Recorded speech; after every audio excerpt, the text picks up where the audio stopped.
Conselho de Segurança. Sejam bem-vindos ao Conselho de Segurança. Após uma semana de pausa, estamos de volta para olhar para os principais acontecimentos da atualidade internacional. Sempre com a análise certeira do professor de Relações Internacionais Vasco Rato e do jornalista João Carlos Barradas, vamos olhar esta semana para as novas acusações que recaem sobre Donald Trump. Pela quarta vez em poucos meses, o antigo presidente americano foi indiciado pelo procurador do estado da Geórgia de ter liderado um esforço para reverter a vontade dos eleitores nas eleições de 2020. Para além de Trump, foram ainda indiciadas outras 18 pessoas, incluindo o advogado e antigo mayor de Nova York, Rudy Giuliani, e o ex-chefe de gabinete de Trump na Casa Branca, Mark Meadows. Vamos também olhar para o maior desfile militar dos últimos anos na Polónia e para a crise migratória do Sahel. Eu sou o Nuno Tiago Pinto, o diretor da Sábado e moderador deste podcast. Bom, são muitos temas, alguns complexos, para esta semana, e começando pela acusação na Geórgia, a investigação foi lançada depois da divulgação de uma chamada telefónica em que Trump pedia ao secretário de Estado da Geórgia para questionar a validade de milhares de votos numa área democrática de Atlanta. I just want to find 11,780 votes. O que é que esta indiciação nos diz sobre as ações de Trump e dos seus aliados? Não diz muito, quer dizer, grande parte desta acusação são factos conhecidos, muitos deles relacionados com os acontecimentos antes de 6 de janeiro. Mas são de alguma forma reveladores de uma forma de atuação? Não, mas não é nada de novo, quer dizer, o que há aqui de novo, é uma acusação absurda utilizando um recurso, que é o RICO,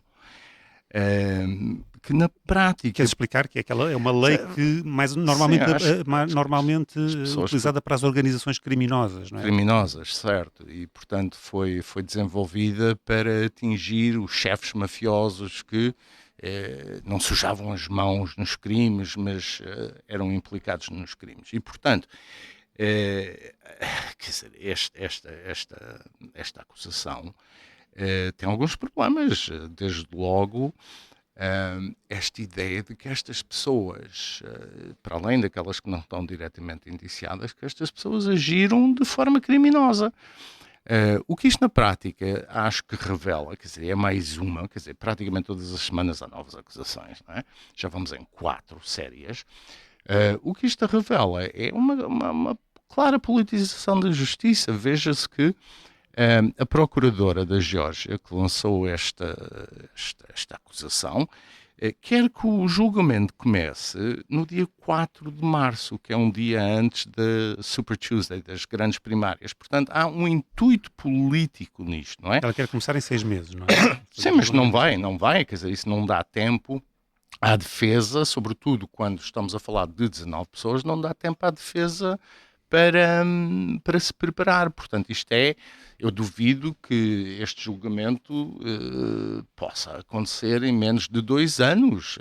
Portanto, estes prazos são prazos políticos. Mas sem olhar para os prazos e olhando para os factos em si, há ou não uma tentativa de Trump de reverter um resultado de umas eleições? Mas isso não é ilegal. Quer dizer, isto é uma coisa extremamente complexa, mas os acontecimentos do dia 6 de janeiro, na prática, foram o culminar de um conjunto de acontecimentos que visavam questionar os resultados das eleições porque, alegadamente, segundo Trump, havia fraude ou havia, enfim, irregularidades, melhor dizendo, num conjunto de estados, incluindo a Geórgia. O telefonema que é feito para o governador é um telefonema que não é necessariamente criminoso, quer dizer, é ele a dizer ao governador, que chatice, estou a perder isto, vê lá se não sei quantos.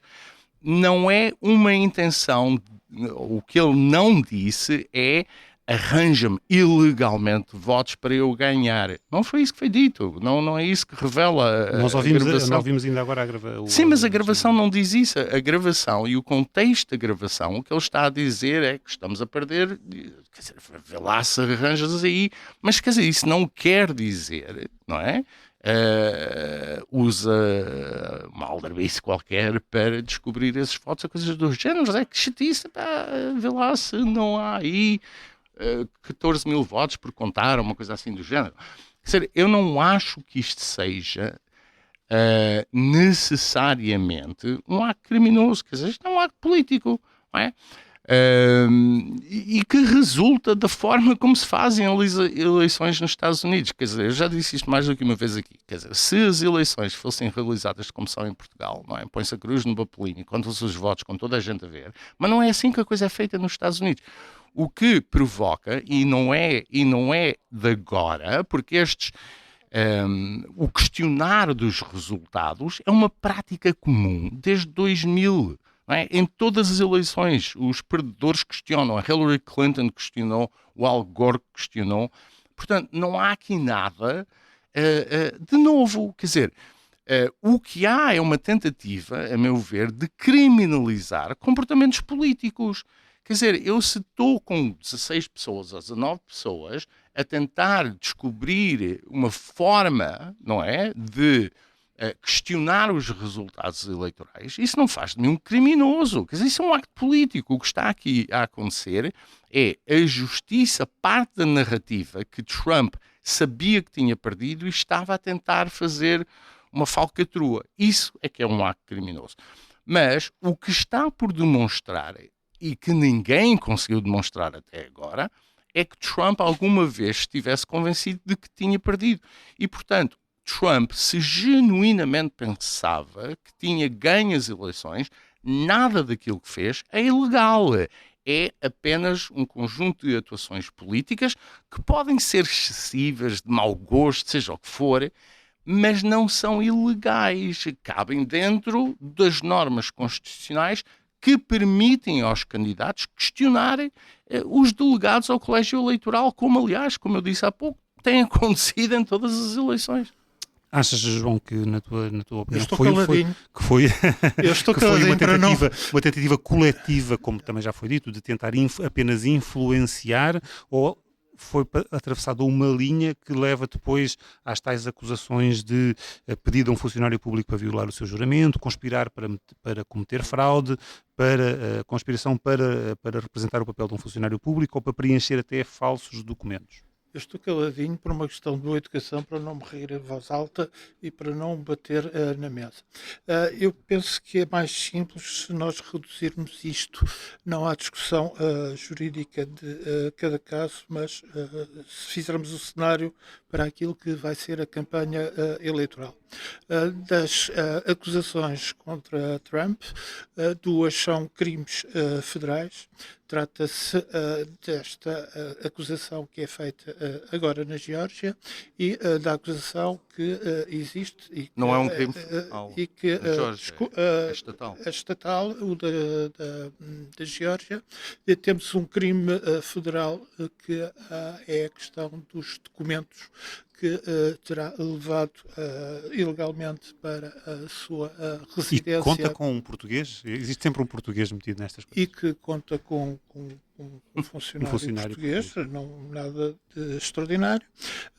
Depois temos ainda questões menores, como por exemplo os pagamentos que terão sido feitos de forma ilegal a uma atriz de filmes pornográficos, e este conjunto todo de casos, o que implica é um esforço que vai ser obrigado o Trump e os seus apoiantes no Partido Republicano para não só tentar que estes processos que muito provavelmente, e aí é um aspecto em que concordo com o Vasco, vão demorar a iniciar os julgamentos, mas eles vão necessariamente misturar-se com a campanha eleitoral.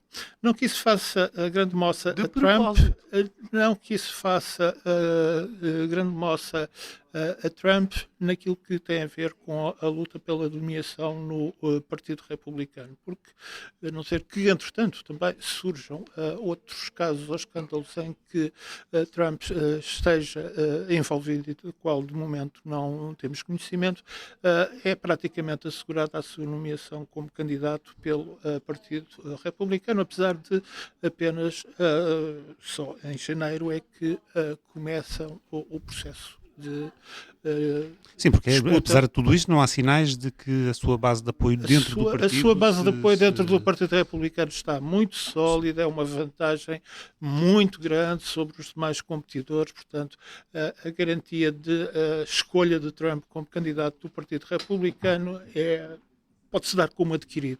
Apesar de ser complicado perceber quem é que ele irá depois escolher como vice-presidente, homem ou mulher, dentro do Partido Republicano. O que é complicado. Dentro do naipe também de adversários? Dentro do naipe de adversários ou aliados que tenha dentro do partido. Isso tudo depende da dinâmica que estes próprios processos vão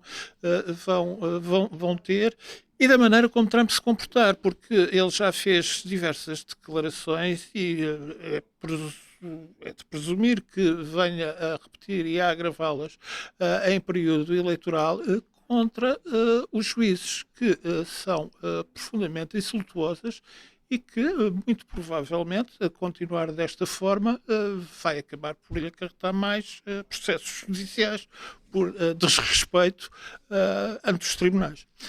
Há um problema, é que ele também vai ter de estar presente nestas sessões, quando elas começarem.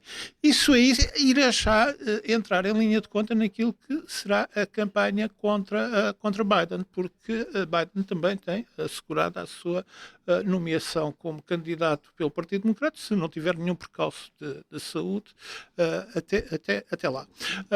O que também não é de excluir.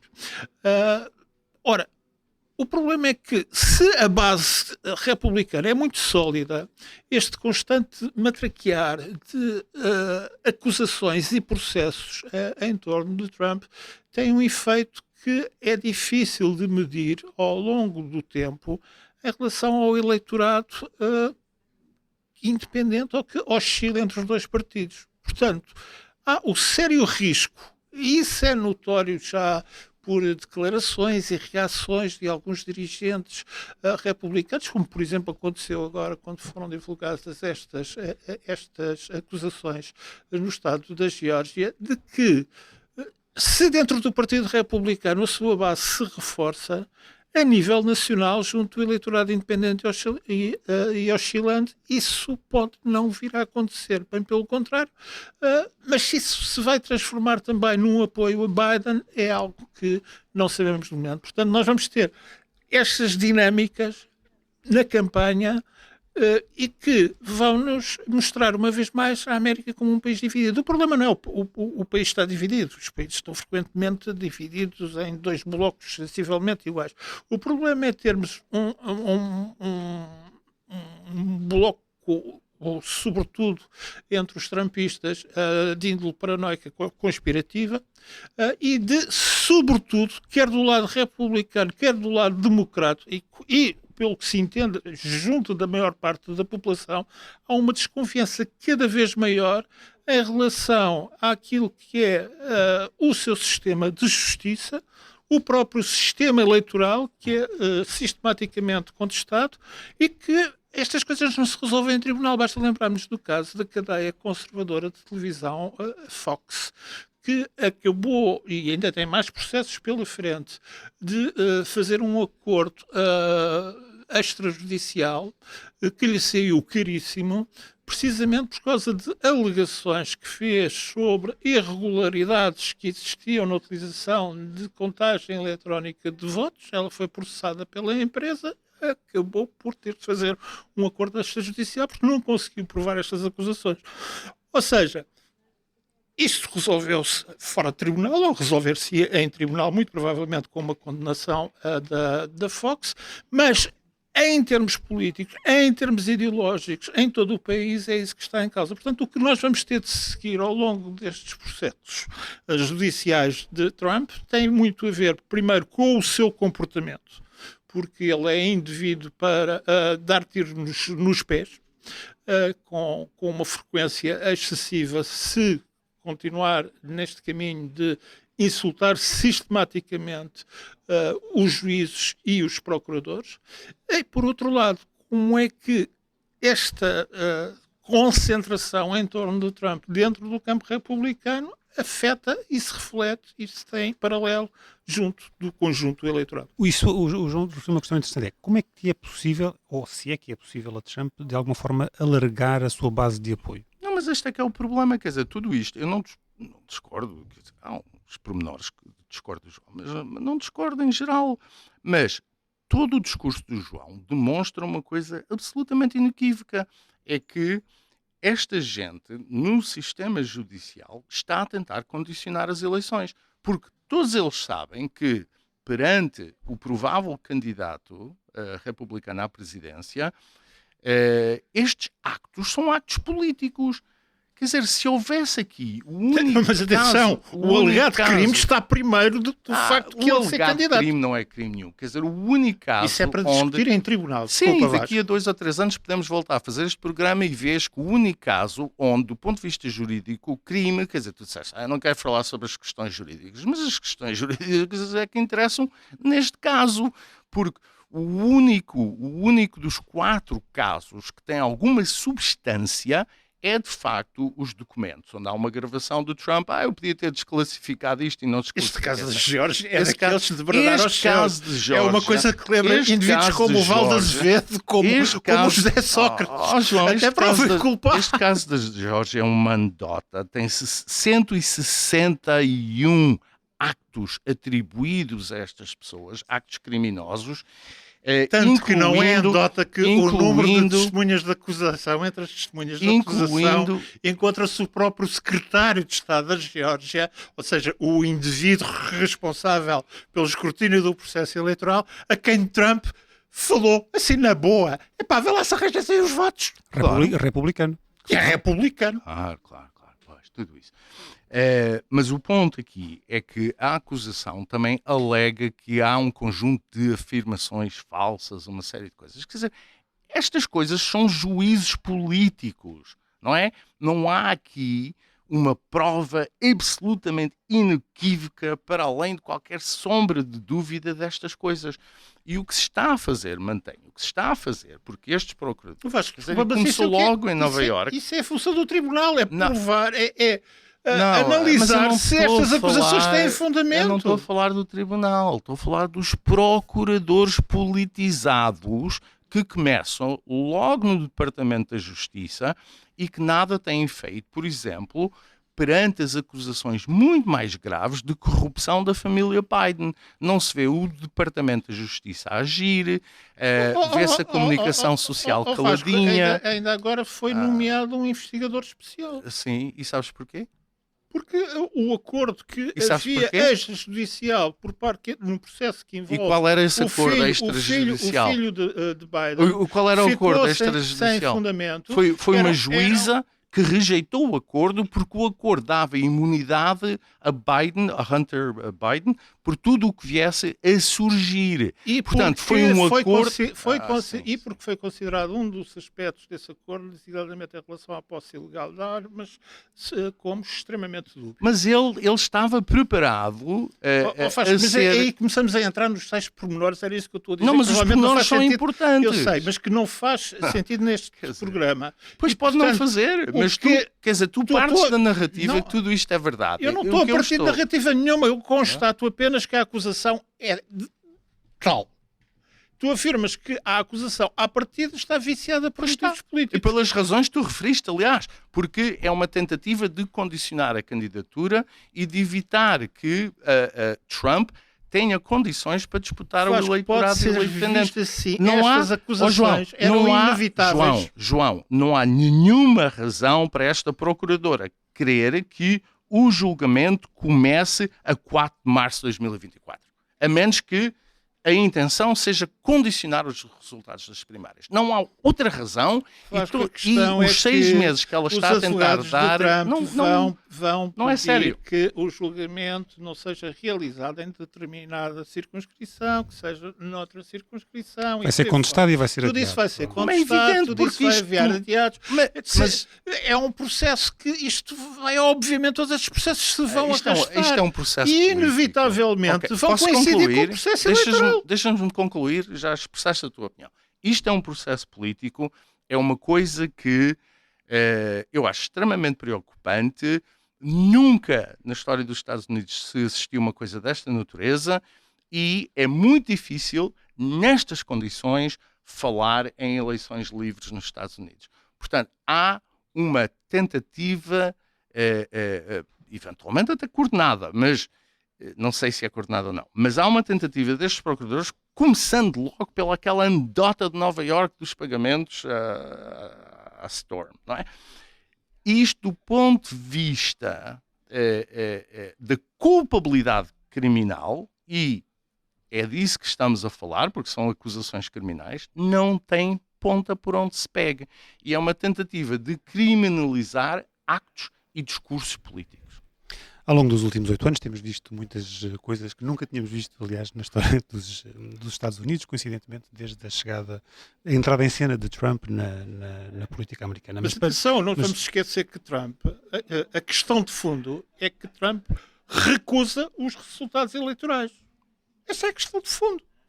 É isso que vai ser discutido dentro do A Hillary do Partido Clinton também Republicano. recusou. So what? As pessoas aceitaram os resultados eleitorais. Sim. Trump é o primeiro que diz: Não. eu ganhei, é mentira que o outro tenha ganho, Hillary Clinton é um disse ladrão, é um cretino, O Al Gore disse vencedor isso. sou eu. João, desculpa, não sabes o que estás a dizer. É isto que Não, ele o Al Gore, diz. o Al Gore disse isso anos depois. A Hillary Clinton disse isso antes depois. Tu estás a entrar num Não, eu estou a dar jogo factos. de debate em que eu não vou alinhar. Não, Eu mas estou a não dar vou entrar factos, João. nessa campanha de conspiração permanente. Eu estou a constatar isso é o facto de que Tinha de ser. é o primeiro presidente que perde uma eleição e que recusa o resultado Não dessa eleição, é verdade. recusa-o até agora Não e é contesta a legalidade do atual O que estás a dizer é presidente. falso. A Hillary Clinton e o Al Gore fizeram exatamente a mesma coisa.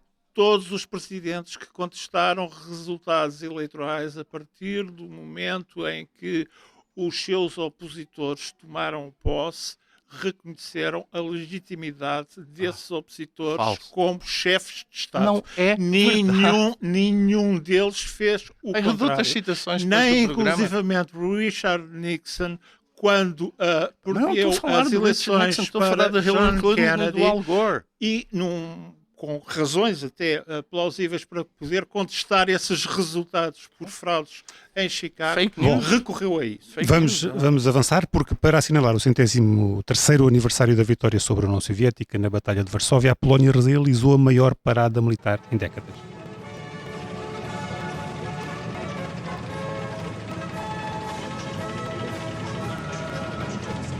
Esta foi uma demonstração de força para fora, no contexto da guerra da Ucrânia, ou para dentro, tendo em vista as eleições legislativas de outubro. Tu estiveste em Varsóvia? Na terça-feira estive em Varsóvia, sim, na parada, a assistir à parada. E pareceu-te que era mais uma demonstração para coisas. fora ou para dentro em termos de política Não, interna? foi as duas coisas, quer dizer, desde logo todo o desfile militar e tudo aquilo demorou sensivelmente 3 horas, num calor horrível, mas o que é espantoso, o que foi espantoso foi ver a adesão popular, quer dizer, 2 horas antes do desfile começar as pessoas já estavam, foi numa grande avenida ao pé do Rio, e as pessoas já estavam presentes, tinham uma atmosfera de festa, com muitas famílias, crianças, muitas bandeiras, quer dizer, foi uma expressão de patriotismo, nacionalismo, que se queira chamar, que a gente nesta parte da Europa não tem bem a percepção da profundidade do sentimento nacional na Polónia e também nos países bálticos. Portanto, como disseste bem, foi a maior parada militar, o maior desfile militar desde o fim da Guerra Fria e pretendia várias coisas. Primeiro, era um sinal interno, até porque a campanha interna polaca já começou, e esta campanha vai ser muito, muito, muito dura, porque o PIS, o Lei e Justiça, o Partido do Poder, está a adotar um discurso profundamente anti-alemão, anti-europeu, e acusa Donald Tusk, que é o líder da oposição, de ser basicamente um agente de Bruxelas, portanto um antipatriota. Portanto, é um bocadinho este o enquadramento. Para as pessoas que não conhecem muito bem a Polónia, quer dizer, a escolha que está em causa entre lei e justiça e Tusk é basicamente a escolha, se eu tivesse de fazer uma comparação, entre o Chega e o PSD. Portanto, a esquerda aqui não conta, quer dizer, portanto, por isso é que há um consenso muito grande em volta de um conjunto de valores e a sensação de que a Polónia corre riscos, e agora sobretudo agudizados pela Bielorrússia. Na quarta-feira também o presidente Duda e o presidente da Letónia juntaram-se para robustecer a cooperação militar, e o que está a acontecer, portanto, é o seguinte: a Polónia está a emergir como o grande centro geopolítico da Europa. Quer dizer, a guerra da Ucrânia teve também esse efeito. A Polónia vai ser um grande país, não só economicamente, mas politicamente. Esta modernização militar já decorre há cerca de 10 anos, sensivelmente, e o objetivo até 2035 é ter 300 mil homens e mulheres sob armas. Quer dizer, neste momento, o exército, as Forças Armadas polacas têm à volta de 175, é quase duplicar a força militar. Para que é que se quer fazer isto? Justamente para dar capacidade reivindicativa à Polónia no espaço europeu. Portanto, a Polónia está, e isto é relativamente consensual, apesar das diferenças entre os partidos, isto é relativamente consensual. A ideia de que a Polónia, para sobreviver no futuro, num ambiente estratégico crescentemente perigoso, tem de alargar as suas alianças regionais, daí os Bálticos, a Ucrânia, etc., tem de contar com a NATO, mas também tem de garantir a sua segurança, coisa que não fez em 1939, com as consequências absolutamente desastrosas que são conhecidas. Portanto, a Polónia, sobretudo depois do Brexit, está a emergir como polo alternativo ao eixo franco-alemão. Isto é muito importante para a Europa e para a configuração da política europeia, o que também explica as razões porque Bruxelas está tão incomodada com as coisas que estão a acontecer na Polónia e que aconteceram nos últimos anos na Polónia, porque de facto o que a Polónia quer fazer é encaminhar a Europa mais para uma confederação dos Estados e não o aprofundamento da integração. Portanto, há muita coisa em jogo e acho que muitas vezes cá em Portugal nós ignoramos a forma como a realidade europeia está a ser profundamente alterada por aquilo que está a acontecer na Europa Central. Desde a invasão russa, a Polónia investiu, como o Vasco estava a dizer, num processo que já vinha atrás, mas desde a invasão russa gastou mais de 16 mil milhões em armamento moderno, comprado sobretudo aos Estados Unidos e à Coreia do Sul. Sim, é recordista na NATO em termos de despesas militares, com 4% sensivelmente do produto interno bruto. Mas o problema da Polónia é um problema diferente, é um problema de solidão.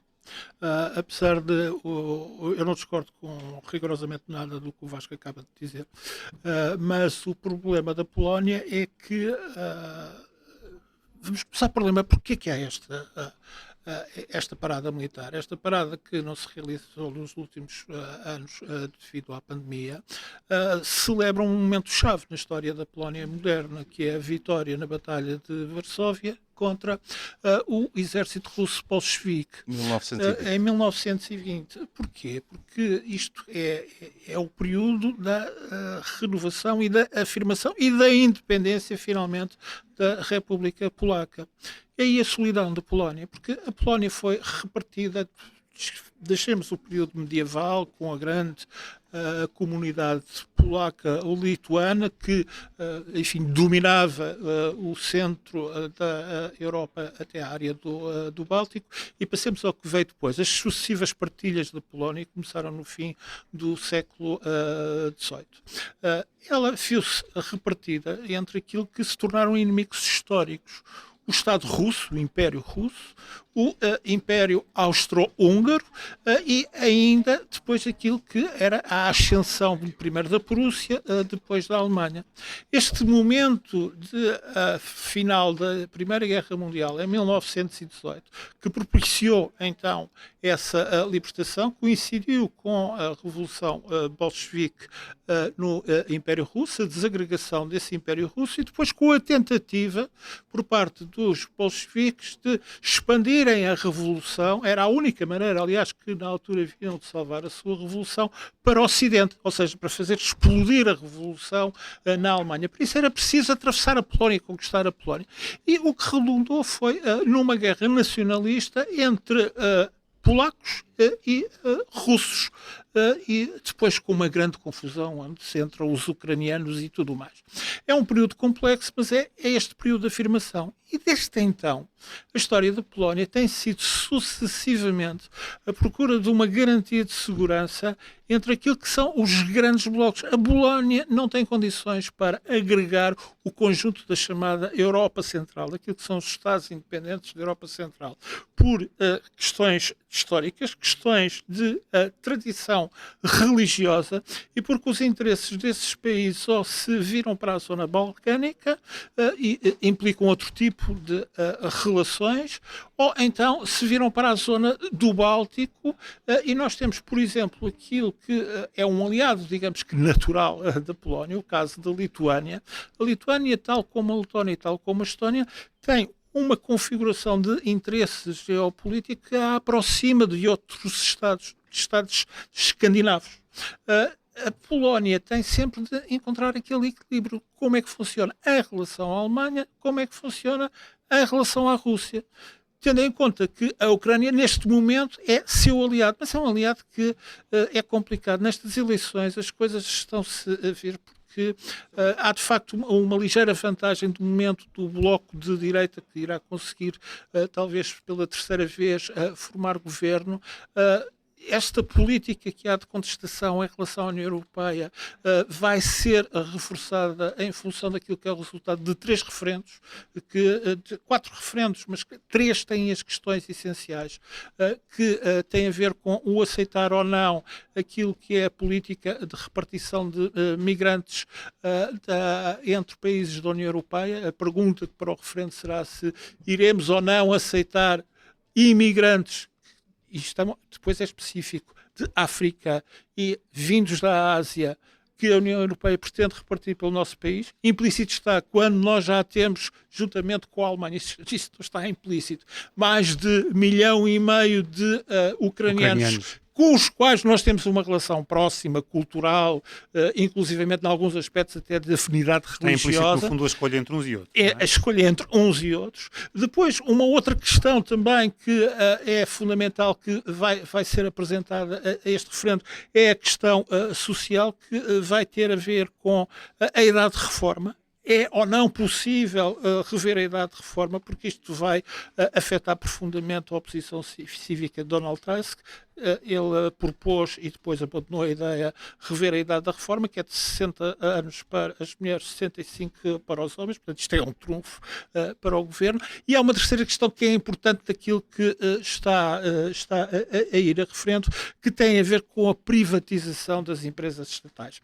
Aqui entra a tal coisa em que a analogia com o Chega e o PSD faz sentido, porque o que está aqui dir-se ideologicamente que uns irão defender, se é um conjunto de direita e extrema-direita e direita radical, vai defender, sim, privatize-se tudo e mais alguma coisa, e os da esquerda vão dizer o contrário, e os do centro vão dizer o contrário. Pelo contrário, mantenha-se na posse do Estado.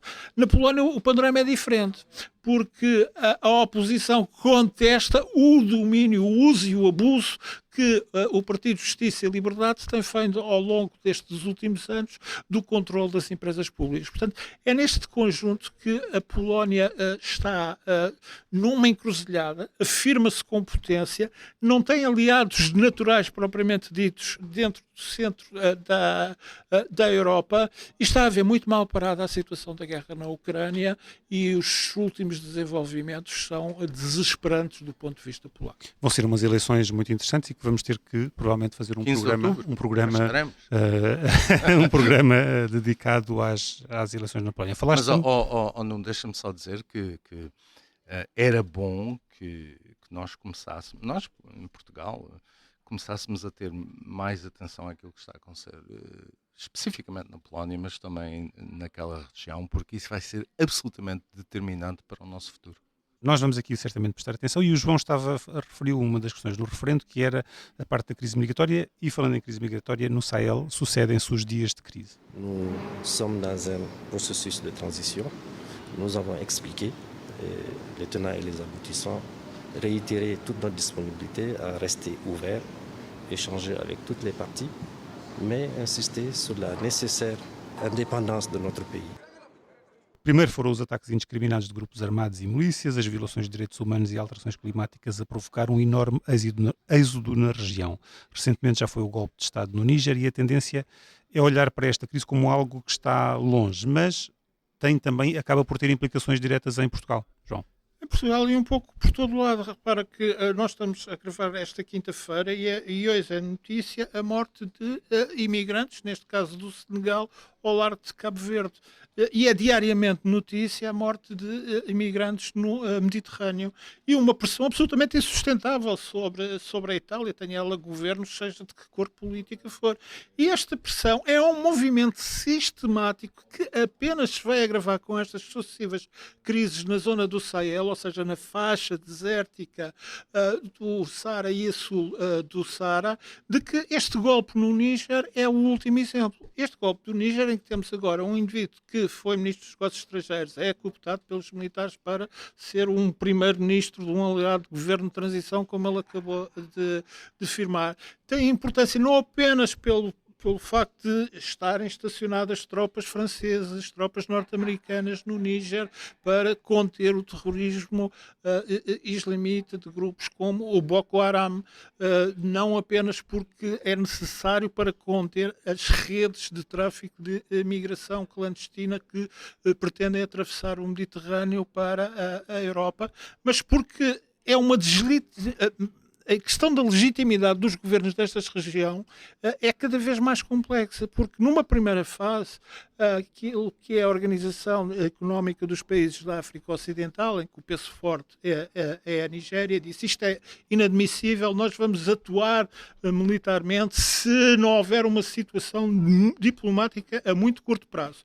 Isto, entretanto, aconteceu que esta semana a própria União Africana veio dizer que de forma alguma pode apoiar esta alegada intenção de intervenção militar no Níger contra a junta militar. Na Nigéria, o próprio presidente recém-eleito, numa eleição democrática com os problemas habituais que existem na Nigéria, não consegue congregar apoio político, sobretudo na zona muçulmana do norte do país, para uma intervenção militar. Depois há ainda duas juntas que, entretanto, procuraram os seus apoios junto dos mercenários de Moscou do grupo Wagner, no Mali e no Burkina Faso, que se apresentam como aliadas. Portanto, criou-se outra vez uma situação que, independente daquilo que é os depósitos de urânio do Níger, que são importantes no mercado mundial e, sobretudo, para a indústria nuclear francesa, que demonstra uma instabilidade permanente que vai de uma ponta do Atlântico até onde temos estados falhados, como a nossa ex-colónia da Guiné-Bissau, que não existe como Estado, é apenas um país onde predominam os interesses de grupos de tráfico de drogas e a outra ponta até, o Sudão, que está em guerra civil, já para não falar de uma guerra também que está em curso na Eritreia. Tudo isto era uma tremenda pressão de desordem política e de crise migratória que cai sobre a Europa. Para além das intervenções europeias que já ocorreram e também depois das missões da ONU, não há condições para uma resolução africana do problema? Não vejo. Aliás, pelas razões que o João referiu, sobretudo no que diz respeito ao papel da Nigéria. Mas isto, vamos lá ver. Nós estamos a falar destas coisas e, de repente, eu estava aqui a pensar que isto é muito semelhante são fenómenos muito semelhantes àqueles que se verificaram nesta região nos anos 60 e nos anos 70. Portanto, o que houve no pós-Guerra Fria, houve alguma estabilidade, não é? Em parte por causa do papel dos Estados Unidos, mas também por causa de França. A França foi, de facto, por razões más, acho eu, mas França estabilizou a região. Esse período acabou, quer dizer, acho que as elites destes países, sobretudo as Forças Armadas, não estão dispostas a aceitar o neocolonialismo francês. E, portanto, agora viram-se para a Rússia, para a China, quer dizer, coisa provavelmente ainda pior, mas o que falhou aqui em África, nesta região da África e noutras, mas nesta região especificamente, foi o desenvolvimento, quer dizer, os países não se desenvolveram, não proporcionaram condições de vida às pessoas, e o Estado, quer dizer, os Estados implodiram, o processo de construção do Estado falhou, quer dizer, é uma coisa que nós não prestamos muita atenção porque é praticamente um dado adquirido, quer dizer, na nossa realidade europeia, quer dizer, o Estado proporciona segurança, uma série de coisas. Nesta região, não, o Estado colapsou e, portanto, quando os Estados colapsam, não se conseguem afirmar, o que é que resta? Resta aquilo que o João disse, não é? Que é, a propósito da Guiné-Bissau, que é grupos que disputam poder, recursos económicos para si e para os seus amigos, para os grupos. É prebenda. Exatamente. Aliás, é muito conhecido os estudos do cientista político nigeriano, o Robert Joseph, que foi retomar uns velhos conceitos da história da sociologia europeia para definir o caso da Nigéria, mas que é aplicável a todos os países, como o reino da prebenda. Exato. Ou seja, tal como o cônego no anglicanismo ou no catolicismo tem a sua receita garantida, o que nós temos aqui são grupos que não são movidos por interesses ideológicos, quer são meros interesses materiais que se apossam de poder a nível regional, a nível local, a nível nacional, para constituírem um grupo que distribui entre si, dentro da hierarquia que eles vão estabelecer entre si, aquilo que são os recursos disponíveis de obter pela força. É pura e simplesmente isso, até porque, se nós formos a ver, tirando aquilo que é a retórica, que tem razões históricas, contra a presença colonial francesa, não há uma única ideia em causa. Nós trocamos o nome destes generais, coronéis, tenentes, majores que aparecem à frente de golpes militares e eles não apresentam uma única ideia para sequer aquilo que se possa dizer modernização ou desenvolvimento económico do país. O último provavelmente foi o Sankara, não é? O último foi o Sankara, que tinha uma perspectiva de terceira via muito próxima daquilo que eram os velhos modelos socialistas apresentáveis para o terceiro mundo. Tudo o resto são nomes apenas que... É o poder pelo poder. É o poder pelo poder. Eu não vejo como é que isto se resolve, para ser franco. Portanto, quer dizer, estas pressões migratórias vão invariavelmente continuar. E são péssimas, são algo que nós também temos tendência a esquecer. Quem migra são os mais dinâmicos e são sobretudo os homens, e depois por arrasto trazem as mulheres e crianças. Esta migração, esta perda sistemática de vidas é a perda também dos setores mais dinâmicos da sociedade. Isso é o discurso do Trump, estás a fazer o discurso do Trump. Não, isto é um discurso conhecido há muito tempo, que só imigra quem tem condições e força para emigrar. Isto é uma punção sobre o próprio país. Quem fica são os atrasados. Aqueles que não se conseguem deslocar. Vamos passar para as sugestões desta semana? Não, porque eu esqueci. João, tens alguma? Não, eu acho que não eu passei as férias a ler sobre Auschwitz, não vou recomendar isso às pessoas. E antes pelo contrário, é altamente recomendável que leiam para manterem uma noção do que é a existência. Em período de férias, talvez não seja a melhor recomendação. Se não temos aquela situação de como os turistas no Havaí que ignoram a catástrofe que aconteceu, ou aquelas pessoas nas praias do Mediterrâneo de vez em quando veem os corpos a flutuar.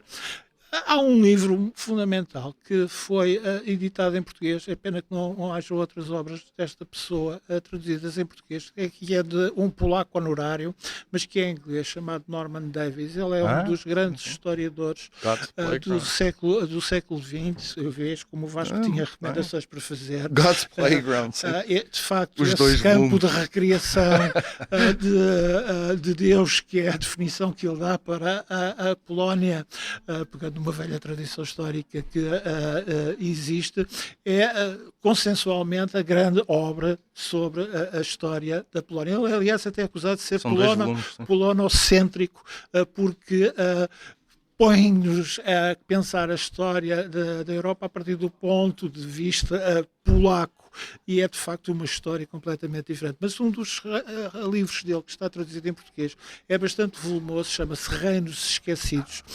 Foi editado há uns anos pelas edições 70 cá em Portugal, e é uma série de estudos, reúne uma série de estudos sobre tentativas de formação de Estados que falharam na história europeia.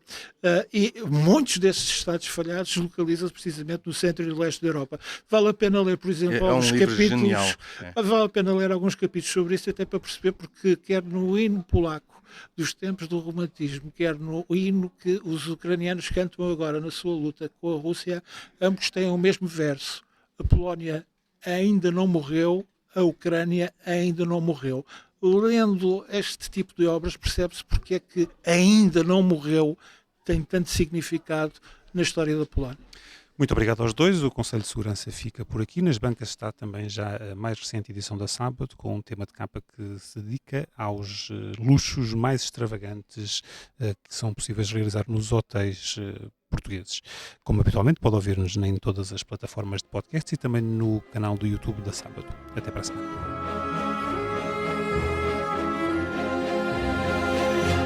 Conselho de Segurança.